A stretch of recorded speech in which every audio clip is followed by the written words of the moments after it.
Hey guys, what is up and welcome to a new Tesla update video. So today, as per usual, let's go over Tesla stock, let's go over the market, let's go over what I personally expect can potentially happen as we move pretty much into October starting Tuesday, which based on seasonality on an election year is a spooky month to say the least, but we'll see. It's not guaranteed, of course, but all that being said and done, ladies and gentlemen, if you enjoyed the video, please don't forget to hit that like button. This is not financial advice, and I am not a financial advisor. And of course, my membership section on YouTube is live. That link is down below. For just $2.99 a month, you get access to all my intraday thoughts, post updates. We actually nailed some beautiful entries on NVIDIA. You can see as NVIDIA, for instance, I give NVIDIA updates as well for $5 a month. So you get access to all of that, or $5, all that plus NVIDIA. Anyways, beautiful entries on NVIDIA for my members today. And we also entered Oxy a little bit too, which both are so far green. And I'll talk more about that on the NVIDIA video as well. But yeah, let's jump into it. Tesla closing the day up yet another 2.5%. I mean, after yesterday's potential bearish candlestick pattern, like we always say, these candlestick patterns need confirmation. We mentioned that. We said at the very least has to close red, ideally below the low of yesterday. Today, that needs to happen. It didn't happen, right? And this is why we always wait for confirmation, right? This is why, again, I want to make this clear, because I know some people are like, "Oh, what? Are you short Tesla? Are you short?" I'm not short Tesla. I actually don't short stocks. I extremely rarely short stocks. It's like very rarely. In fact, I'm actually long Tesla. My second account, my smaller accounts, is half Tesla. So if anything, I'm actually long Tesla. But I'll always give you my thoughts regardless of what happens, right? So let's talk about it, right? Let's talk about it. So Tesla closing the day up 2.5% at $260.50, which compared to the market, beautiful outperformance, a very respectable, we'll say, outperformance. So let's talk about two things here in this video today. First, we'll talk about my short-term, thesis, if you will, what I expect to happen very quickly. But I want to jump into a bit more of a longer-term outlook on Tesla because we're pretty much closing the weekly, and let's be honest, we're pretty much closing the monthly candle here, right? We have one day left, which is on Monday, unless Tesla literally has a flash crash, which I guess is possible. There's a good chance the monthly will close somewhere around here, give or take. So let's go over to the short term very quickly. I want to talk about the short term. So a couple things, right? Moving forward, moving into next week, let's say maybe even the week after, but we'll talk about next week for now. Well, we negated the potential bearish pattern, right? I think a true negation, honestly, will be if we break above yesterday's high. So essentially, what was yesterday's high? Yesterday's high was around 261.75. Honestly, I think breaking above that will really give a confirmation. But what we did today is we actually formed another potential reversal candle, but it doesn't have to be reversal, more of like an indecision candle, which is another inside day candle. Today, we pretty much traded within yesterday's trading range. So pretty simply put, when it comes to Monday or maybe Tuesday or probably one of those 2 days, really a break above or below 2 days high or 2 days low most likely will warrant a little bit of a move higher or lower, right? So if we move higher, I think Tesla, honestly, probably by like Wednesday, actually can get closer to 265 if we break today's high tomorrow or Tuesday. I think by Wednesday, 265, not impossible, absolutely not impossible, right? Which would be about a $4 move up from here, which again, it's not a crazy move from here. It's a very small move, and if anything, actually, it's not a crazy one. It's still about 1.5%, which isn't too bad. That is a possibility. Or of course, if we break below today's low on, let's say, Monday, Tuesday, which is somewhere around 254, we'll say. At the very least, I'd expect to move back down to mid 240s, if not ultimately to the bottom of this trend line.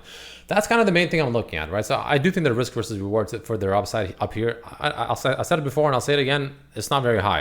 And there's many reasons as to why that is, right? So that's one of them, right? So there's a bit of indecision here. Number two is the fact that we're making bearish divergences on the daily, but especially on the 4-hour chart. You can see in the 4-hour chart, right, we did break out this little rising channel, right? It came back up to retest that. So that's, one thing to consider. But, main thing I'm looking at here is the fact that we're setting up a bearish divergence where essentially as the stock, if I bring up my thing here, right, as the stock is making, you see these little higher highs over here, we're making actually lower highs on the RSI, right? It's a bit of a bearish divergence setting up. So take that as you will. We'll see how that actually ultimately plays out. That's it's just something to consider. But the main thing I'll be looking at is the fact that we are of course still very overbought. My bands are still very overbought on the daily. Even on the weekly, it's starting to enter overbought territories. You can see here, right? Which again, just looking at it historically, unless it's a squeeze, it doesn't stay in these overbought territories for too long before at the very least coming back to the median, which depending on when that happens, let's say mid-October or something like that, would pretty much put Tesla potentially back around the 220s to 230s, which I'll talk about soon as well. So that's kind of the main outlook I'm looking at, right? Because again, the way I look at it is we're still overbought. RSI is still overbought. Stochastic is still overbought. Stochastic is also showing a bit of a bearish divergence. You can see as the stock is going higher, Stochastic is also kind of going lower, right? So that's something else to consider. It did have another false bearish crossover, so that's interesting on the 4-hour. Tesla's definitely making it very difficult. And I said this before, right? Tesla's very damn good at making moves difficult in the sense that when it rockets and everyone's now waiting for a dip, it maybe gives you small hints of a dip, but it never really dips, or at least for a bit longer than you would expect before finally maybe one massive red candle comes out of nowhere, right? Like it likes to do these things, and vice versa. Whenever it's dropping too much, it just feels like it'll never stop dropping. It's the stock, again, I've been watching this stock for many years. It does this very, very, very, very well, right? And this is why there's so much emotion around this stock, because it's so good at making you second guess things. It's one of the best at making you second guess moves, right? It's like generally impressive at how good it is at doing it. But again, I've been watching this stock for a very long time, and honestly, I just don't really get phased anymore too much. But we're at the top of the channel, right? That's another thing. We're still at the top of the channel, right? This still needs to get broken above. We still need to break above 265 to 270. Like these levels still need to get broken. So again, short term, essentially what I'm saying is I am slightly bearish, but I want to jump into more longer term outlook, right? This is what I'm seeing right now for the longer term outlook. And there's a lot of bullishness and bearishness, which is what I talked about on this massive post I did for my members, which I'll actually kind of go over. I'm going to read over slightly so I don't forget to mention anything. But one thing I also want to mention quickly is going to be this harmonic pattern by Matthew. He's a very good trader, actually. He's a very good swing trader. Whenever he posts, usually it's worth watching. In my opinion, he posted this harmonic pattern over here, right? A bear bat setup. I don't personally do harmonics, but I don't understand them too much, but from what I see and people that do understand them, they're pretty damn reliable. This is another harmonic bearish pattern, which is similar to what Tesla has developed in the past as well, 2 times over here with decent downside follow through after that. Will this be any different? Who knows? But just something else to consider. That is a possibility, which is why it's extra important why Tesla needs to break above 265 to 270 to negate this pattern as well. So again, very important. But let's go into the slightly medium term outlook, I guess we'll say, for Tesla stocks. So I have bullish and bearish thoughts on Tesla here, right? Unfortunately, right? It's pretty perplexing. This is like, again, what I just mentioned is essentially looking at Tesla within the next month, maybe less, right? What I'm going to talk about now is going to be essentially talking about Tesla within the next 2-3-ish months, a little bit, over more of a medium-term outlook. Like what can the stock look like? What price can it potentially be at, right? Again, like 3 months, like December or something like that, right? That's what I want to look at right now. And that's what I want to talk about. So let's talk about the bullish things first, right? So let's talk about this. So the stock is now closing. I'm going to read off my little poster so I don't forget anything. The stock is closing the first weekly candle above the multi-year trend line on both the linear and the log chart. So the linear chart, we already know if we go to the weekly chart, it's closed above it before, but then it went back below it, then it went back above it, then, below and whatever. The linear chart, I don't put too much weight into it. I'll be completely honest. But it is obviously once again back above it 3 weeks in a row now. So worst case scenario, in my opinion, a weekly retest of this linear chart back down to about 220s to 230s wouldn't completely shock me if you followed off the linear chart. That's something to consider and that's something to watch out for, right? But I want to make it clear on the weekly chart, it is starting to get a little bit overbought and it's arguably setting up a bearish divergence on the weekly, because as you can see here, we officially closed a higher high on the week compared to any other candle that we closed. Don't forget, these RSI readings are off of closures, not just where the price was. It's candle closures, right?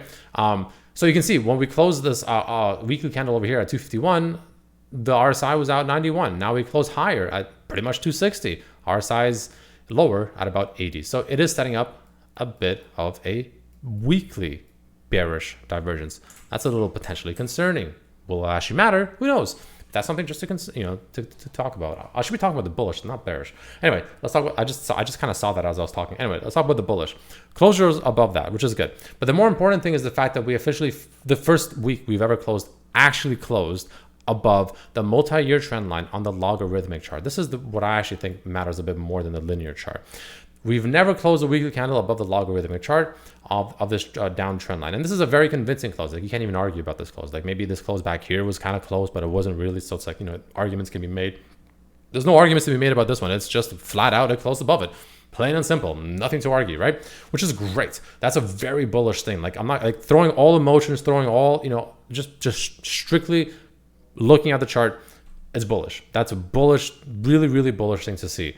Obviously, what we want to see next is a back down to a retest sometime within the next, let's say, maybe 2 weeks or something like that, right? And assuming the retest holds around 240-ish, 240 to mid to high 230s, something around there, as long as that holds. Or again, don't forget, we can also go lower. We can go down to the 220s, 230s, right? Kind of like what we did over here where we overshot it but then still closed back under. We can still undershoot it, or technically I guess overshoot it to the downside of the retest, but as long as the week still closes above, it doesn't matter, right? That's the most important thing. So just keep that in mind. A retest moving back down to about the 240s to maybe even low 230s, that is potentially in the cards, right? So again, this is why I'm still short-term bearish, but as long as that holds, the medium-term outlook for Tesla can actually look pretty damn impressive, right? Or again, if you follow it based on the linear chart, that move down will be closer to about the 220s, which could also line up with this if we overshoot it to the downside and then still close back above on the linear chart. That's a possibility. So that's kind of the weekly trend line, which is a big deal. The fact that that's happening is actually a pretty big deal. We also have the monthly RSI, MACD closing with the bullish crossover. No arguing that whatsoever compared to this false breakout here. I mean, this could be a false breakout, but I don't think it will be, at least based on the way it's looking. I think worst case scenario, if we do get, let's say, a sell-off into October, November, and we do come down lower, all it'll be, in my opinion, is just going to be a MACD retest of the red line on the monthly chart, and that's probably going to hold, in my opinion. And I think it'll set up a beautiful 2025 for Tesla and potentially even 2026. We'll see. So that's good. The fact that we have a monthly bullish MACD crossover is obviously pretty damn good. Obviously, there's still one more day in the month, but unless Tesla quite literally crashes like 25% on Monday, I highly doubt this is going to get neutralized, right? So that's good. That's obviously a very promising sign moving forward, medium term to potentially even long term. So that's really good. Yeah, so those are the main things, right? Now, those are probably the most bullish things, right? And they're very bullish things. Like, I want to make these very clear. These are very, very bullish things. Like, these are important closures that we're getting right now. These are very strong bullish indicator momentums, right? So as long as we come back to retest, which I can't imagine we won't at some point after, such a massive trend line, I expect a retest. As long as that holds, hey, I mean, Tesla's looking pretty damn impressive, man. I'm not gonna lie, it would look very damn impressive if that holds and doesn't falter back under. Now, obviously, on the flip side, as we get into the bearish side and the bearish takes, if it does come back to retest this and it closes back on the logarithmic chart below this trend line, that would be extremely bearish, extremely bearish. And 150 would be next, in my opinion, over the next few weeks to months. That would be very, very bearish. Obviously, we're not going to assume that's going to happen. That's usually kind of rare for that kind of thing to happen, but it is a possibility. So in my opinion, next major thing to look out for within the next month maybe, which is why I'm short-term bearish, is going to be a retest down to those levels to make sure it holds. Now, let's talk about the actual bearish things about Tesla, right? Still overbought short-term. Like I said, short-term, it's still overbought, right? I still think a move down ultimately is going to be more likely than not at some point or another in October. I don't know when. I don't know how long it'll take.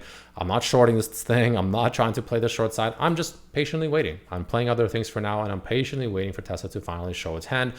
Until that actually happens, I am going to be waiting. The other thing that's, of course, the bearish to watch out for is the fact that, well, we're still kind of like what I showed with this harmonic pattern. We're also still doing that, remember, thing I told you about where it kind of retraces about 786, the Fibonacci retracement of the move, and then it actually just ultimately makes a lower low, right? Kind of like what it did back here, kind of like what it did back here. I talked about it in a previous video. Check it out if you haven't. I don't want to go too depth into that again, but that's still technically in the cards, and the only real way to negate that is it needs to break above 265 to 270, ideally 270. Like, that needs to break to negate that pattern I just mentioned and the bearish pattern, this bear bat harmonic pattern as well, the bearish one. Like, those need to get negated, and the only way that gets negated ideally is 265 to 270, ideally 270. So that's, that is still something that has to happen somehow or another. Like, that's important. That would be important, because as long as we remain below that, unfortunately, there is still a case to be made that Tesla will actually ultimately crash back down much lower and ultimately make lower lows. That's still a case to be made, which is why it's so perplexing, because this needs to get broken to remove that case. But we also have this closure above, which I guess could be a false breakout, but as long as it doesn't, then it could just be a bullish retest. So that's why I said the stock is very perplexing. In the next few weeks, I think will be very crucial to determine the stock's trajectory over the next several months, right? I think it'll be crucial to see how the next few weeks to play out, in my opinion, of course.